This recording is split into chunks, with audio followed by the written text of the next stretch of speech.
ये जो वीडियो बहुत ज़्यादा इम्पोर्टेंट रहने वाली है। आज मैं बात करने वाली हूँ दहेज के ऊपर। दोस्तों हमारे समाज में जो दहेज है ना, वो एक ऐसा कीड़ा है जो हमारे समाज को अंदर से खोखला करता है। इस दहेज के चक्कर में पता नहीं लाखों करोड़ों लड़कियां बलि कर जाती हैं। कभी किसी के साथ हादसा हो रहा है, कभी किसी के साथ, और दहेज कम होने की बजाय बढ़ता जा रहा है। जहाँ पिछले जमाने में 1000 रुपए दिए जाते थे, वहाँ लाख हो गए, लाख से करोड़ों। मतलब दहेज खत्म होने का नाम नहीं ले रहा, सिर्फ बढ़ रहा है। अब जो गरीब माँ बाप है वो दहेज नहीं दे पाते, तो उनकी बच्चियों को परेशान किया जाता है दहेज के नाम पर।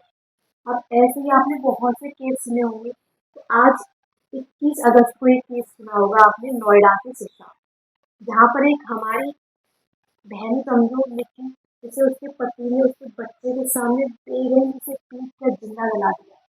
अब आप सोचो, दहेज के चक्कर में लोग ये भी नहीं देखते कि हम किसी की बेटी को जिंदा जला रहे हो तो कितना कष्ट हो रहा होगा।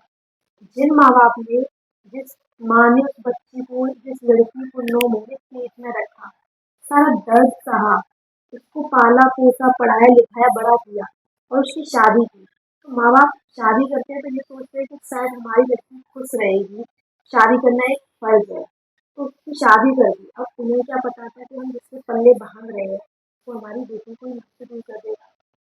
आज उनकी बेटी उनसे दूर होगी, सोचो क्या बीत रही होगी उस माँ बाप की कि उनकी बेटी को जिंदा जला दिया। मतलब जवान बेटी अगर बीमारी से मरती है तो माँ बाप तसल्ली कर लेते हैं कि कोई नहीं, हमारी बेटी को बीमारी हो गई। लेकिन दहेज के पीछे 35 लाख रुपए का दहेज मांगे तो उसके पीछे उसको बेरहमी से जिंदा जला दिया। तो मतलब कितनी दर्दनाक घटना है कि लड़कियों के साथ आज भी यही होता है कि दहेज के नाम पे फांसी लगा दी जाती है, जहर दे दिया जाता है, मारते हैं, पीटते हैं और जला देते हैं। मतलब जब हम खुद सोचिए कि जब आप रोटी बना रहे हो, रोटी की एक हवा भी आपको लग जाए गर्म, उससे आप जलते हो तो आपकी जान निकल जाती है।